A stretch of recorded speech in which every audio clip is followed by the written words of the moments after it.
Chag Sameach. You know, in the Talmud, the rabbis love to get into the nitty-gritty details about how things should be done according to the halakha, the Jewish law. No detail is too small for discussion and disagreement. And in the tractate called Sukkah, where they discuss the laws of the holiday of Sukkot, and in particular what makes a sukkah kosher or not kosher, the rabbis from the jump go about creating all sorts of rules.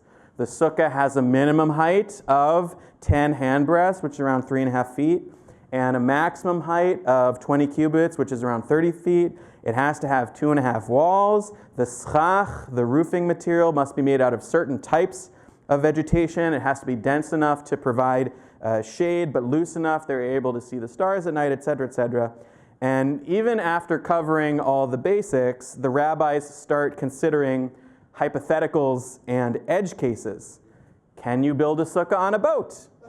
Yes. If it's strong enough that it doesn't blow away, you can build a sukkah on a boat. Can you build a sukkah in a treehouse? Yes, although it's complicated because the rabbis say you're not allowed to climb trees on the Chag of Sukkot.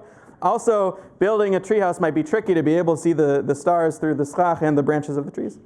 And then, probably the most famous question in this section of the Talmud, can you use an elephant as one of the walls of the sukkah?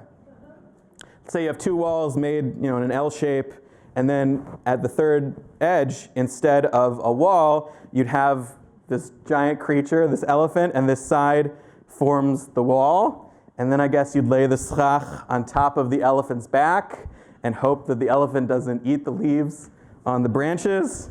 At this point, we're not discussing the elephant in the room, we're discussing whether the elephant is the room.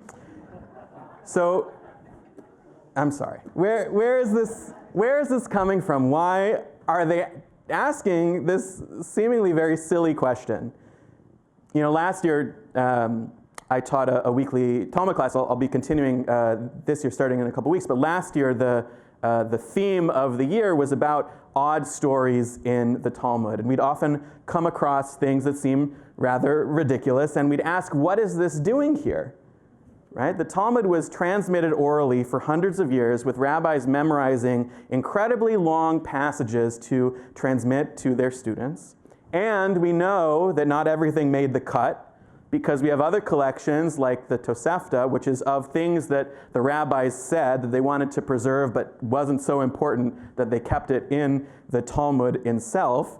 But the question of whether you can use an elephant as one of the walls of the sukkah, they kept.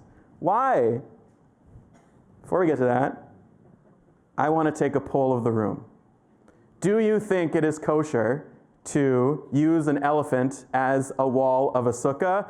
Raise your hand if you think yes.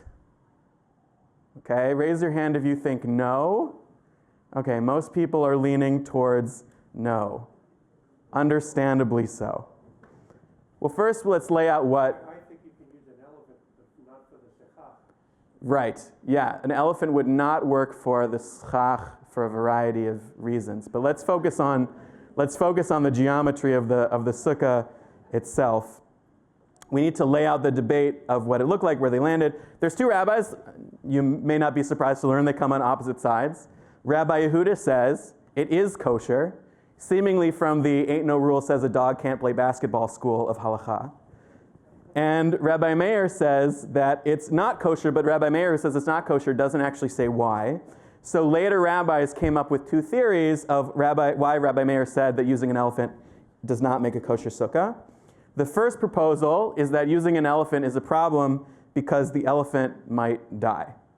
And it's not because there's an inherent problem with using a dead animal, and it's not because if the elephant were to die on the first day of Sukkot, you'd have like a rotting carcass there for the remaining 7 days of the holiday. That is not what the rabbis are concerned about.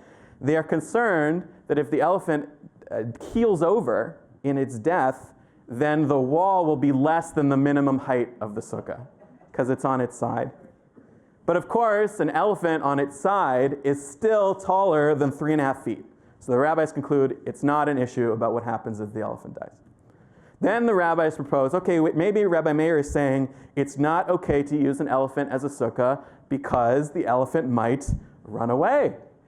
And then the sukkah would only have 2 walls, and it wouldn't be kosher anymore, which is a reasonable proposal as far as all this goes. And so the answer that they provide is, so tie it up. Then, once you've made sure that the elephant doesn't go anywhere for the rest of the holiday, then it's considered part of that location and that structure. Then they counter and say, but in a sukkah, the bottom of the wall needs to be only a few inches off the ground. There can be a little gap between the bottom of the wall and the ground, but it can't be too big a gap. And when the elephant is standing up, the space between the ground and the bottom of the elephant's torso, right, that's too large. That's too big a gap.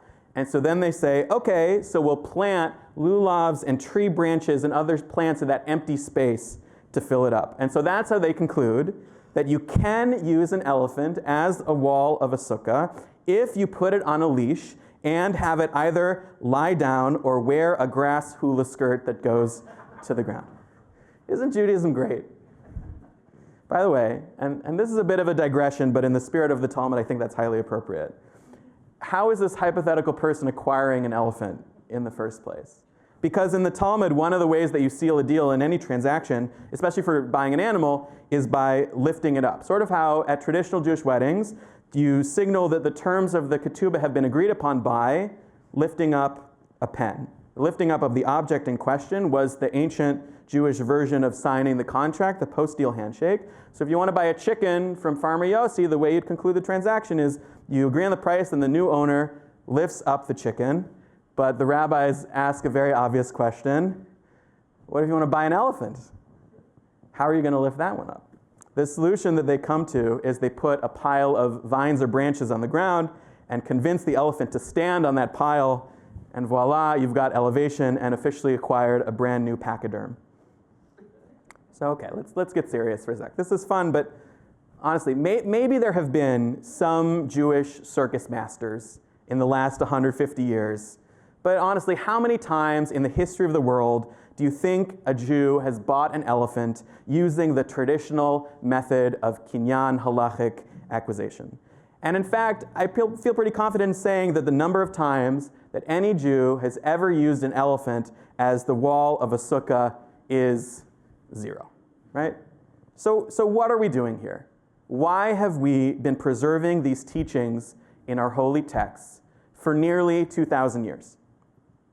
The first most obvious possibility is that the rabbis, like all of us, sometimes wanted to goof around. And I think that's worth remembering that Judaism is supposed to be many things. It's supposed to be uplifting, it's supposed to be meaningful, and yes, it's supposed to be fun. We wouldn't have survived thousands of years of oppression if we weren't able to be lighthearted even around serious topics, perhaps especially around serious topics. And all the more so, this spirit should be present on Sukkot, on Zman Simchatenu, the time of our joy. We should have happiness sitting in the sukkah, and we should have happiness talking about the laws of the sukkah. Another reason is that just because this discussion seems like an odd or silly topic now, doesn't mean that it won't be very serious in the future. Also in the Talmud, we have a debate about whether you count in a minyan if you're in a building across the street from the synagogue and you can see the minyan through your window and the synagogue's window, can you still count in that minyan and pray alongside them? And for hundreds of years, you might have thought, oh, that's another ridiculous rabbinic hypothetical. But it was that exact Talmudic debate that the conservative movement used to justify using Zoom for minyan.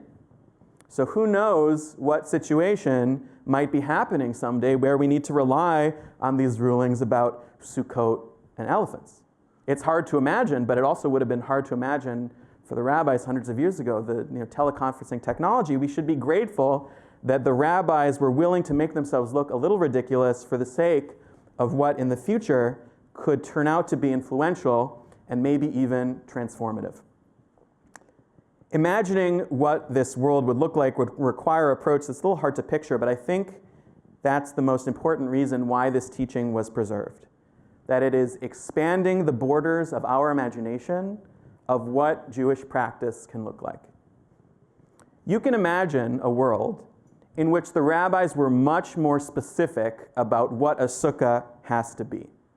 After all, if these Sukkot were supposed to, these Sukkot meaning these structures, are supposed to be reminders of the Sukkah structures that our ancestors dwelled in as they were wandering in the wilderness, you can imagine a scenario where the rabbis would have been much more strict about how they have to match up one for one. They have to be the exact size and the exact same materials, and we have to really go out and live in a field and it can't be on the roof.